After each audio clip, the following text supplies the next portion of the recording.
I hate when this happens. It winds me up so much. I'm now on my data. So hopefully this all just to finish this off. Sorry, I'm now on my data instead of the Wi-Fi because Virgin Media over the last week has been horrendous. It's never mind. We'll keep going. So as I was saying, is this continued for 10 months. At its peak, they were doing roughly in September, it was like 4,600 tons. And then by the spring, so April, kind of 16th to 17th of April in 1949, they did do a one or a couple of days, I think it was. Was it a couple of days? Yeah, so the 16th and 17th of April, 1,398 flights landed with nearly 13,000 tons of supplies. Let you lay down, please. Thank you. Now, Stalin could have shot the planes down at any point. He could have done that if he wanted to, but he chose not to because it would have been an act of war. And it would have started World War III. And really, even though they were trying to get the upper hand, they didn't want to go back to wars, right? Particularly so soon after World War II. Now, during the airlift, West Berliners were supplied with everything from food, clothing, oil, building supplies. Yes, there were shortages even. Actually, there were people were really grateful that they were getting some form of supplies and that they had something. Now, it was really dangerous for the Western air pilots, but they were pretty good in that they managed to do this quite safely. It became quite a big operation. And actually there was, 79 British and American pilots were eventually killed in this airlift as a direct result. Now, if you haven't already, I would like you to colour code the causes of the Berlin airlift, which is the blockade, that merging of the zones, then the social consequences, so the impact on the people, and then the political consequences, so the impact on different countries. Now, on the 12th of May, 1949, Stalin just calls off the blockade.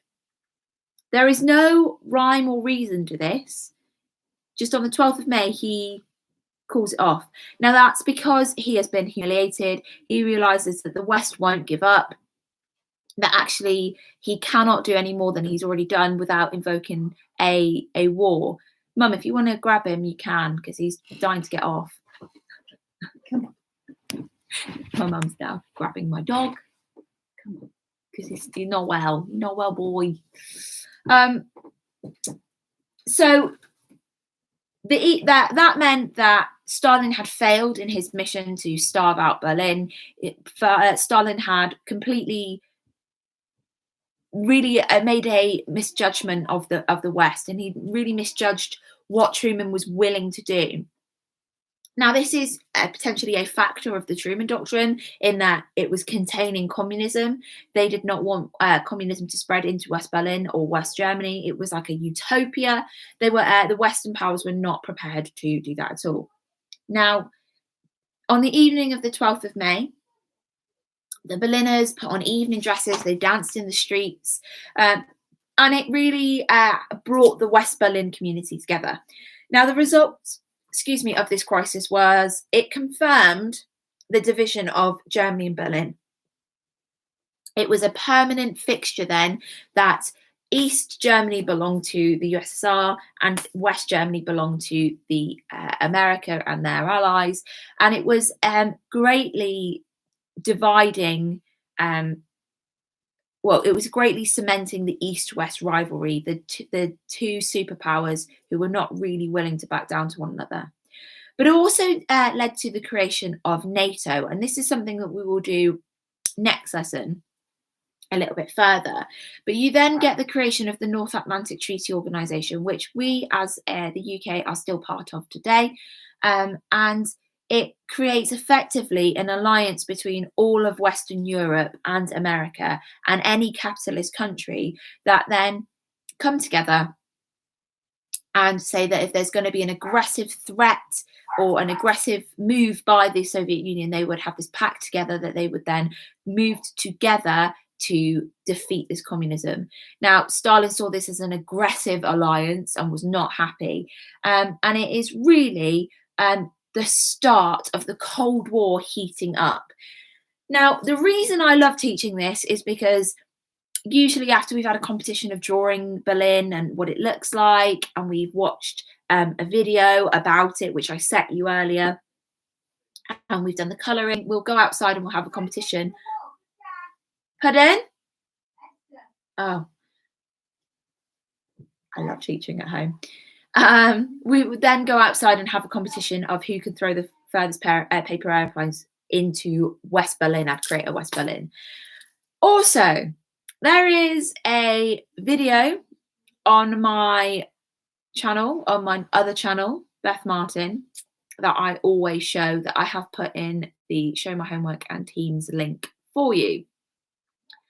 When I was your age, so when I was a year 9 student, I was also learning about the Berlin Airlift, and my history teacher, Mr. Mallard, set us the task of trying to do something to recreate or report the Berlin Airlift. Now, a lot of my friends that worked in groups, they did posters or newspaper articles or models, but me being the drama queen that I am, decided I would film it with my friends, and it is horrendous. I actually look very similar to what I did then. I haven't really aged. I'm probably just spottier, really. So feel free to check that out. It's like BBC World News on my YouTube channel. I have linked it into your Teams and Show My Homework as a way to embarrass me, to give you a bit of a laugh. So all I want you to do when it comes to the work is colour in that table into causes, social consequences and political consequences, please. And then if you want, you can have a go at recreating the Berlin Airlift by doing a paper plane or throwing it. Oh, Shan, it was an experience. Or making a paper airplane and recording how far it goes. The winners of those, or if you send them to me, either your measurements of what you threw your paper airplane, be honest, or if you've recreated the Berlin Airlift, send those to me, and the winner will get a prize for each category when we get back to school. And if that is September, don't worry, I will leave something for the winners with Mrs. Moore or Mrs. Goy. If you have any questions, now is the time to put them in the chat box and I will answer them for you. Or if you have any comments about the video, feel free to put them now. This is where it's like awkward waiting. See how fast you can type.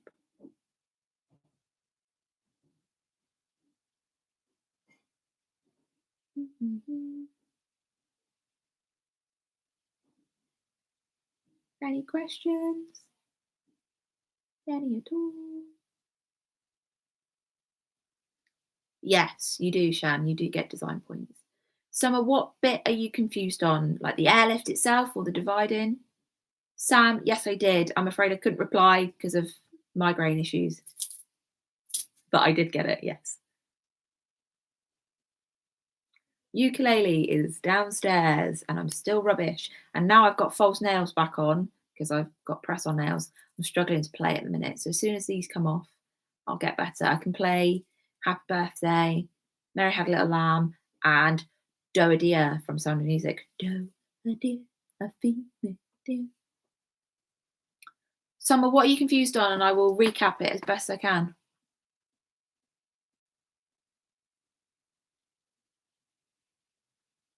I like this. I might take this to Qatar with me. My sister would never let that happen. The airlift itself. Okay. So Stalin blocked off. Blocked off the railway, so they couldn't get supplies in by the railway. He blocked off the roads, so they couldn't get in the supplies in by the roads. and he also blocked off the canals, which is another way of getting supplies in. So what they do is they fly supplies in. So the only way that they can get like food and oil and building materials to West Berlin is by using planes and flying them in to West Berlin. Now, Stalin doesn't shoot those planes down because it would have caused a massive, because it would have caused another world war. But it's a way for getting basic supplies into West Berlin via the air. Now, they have to do this roughly every 3 minutes to try and get as many supplies in as possible. That does mean, though, that there are lots of shortages in West Berlin with the airlift. So although at the height of it, there's 13,000 tons of supplies of food, oil, building materials, clothing going into West Berlin, there's not enough still for the people because they're so used to having what they want. Okay, now it is literally, to break it down to its absolute basic, it is the West, so America, Britain, and France, giving Western Berlin what they need. It's very similar to what's going on now, in that people would only be able to buy one pair of jeans or one bag of flour or one bottle of oil. So they were rationed at a little bit, similar to what's going on with the coronavirus now, because there was shortages of things. So remember when there was like no loo roll here, or there's still no flour anywhere, or there's no hand gel. So we've got a shortage in hand gel and soap and flour at the moment because everybody's baking and wants to be clean with coronavirus. Well, that was similar to what was going on in West Berlin because they weren't getting the usual supplies in from the canals, from the trains, from the roads. They were only getting it from the air. And even though a plane was landing every 3 minutes, it wasn't enough.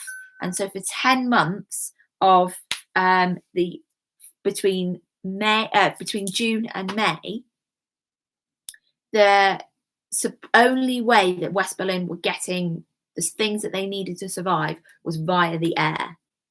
And Stalin never shot any planes down, but 79 pilots did die in accidents. Does that help at all, Summer?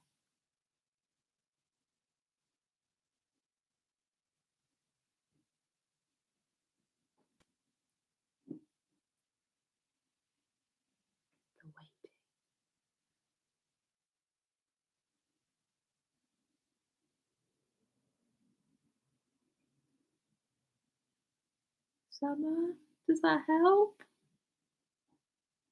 Yay! Okay. If you need anything, I am here. I have no phone calls to do today. I am literally downloading and saving and organising my admin. So I will be on Teams. Obviously, I think I will be going for a lunch break at some point, but I'll be around. If you need anything, get me your work as and when you can. I've kind of set it on Teams for Wednesday so that you have got it for your next lesson for before we start the new stuff. So if you can get it to me by Wednesday, that would be amazing. Otherwise, stay safe. I miss you all. Sending you lots of love and staying safe. I'm really missing you all, and I'm finding it. I'm a bit lost. A teacher without her students in front of her. So yeah, stay safe. I want to see you when eventually we're allowed back. Fingers crossed. Boris said yesterday that plans are being put in place. So yeah, thinking of you all. Miss you loads. Bye. Bye.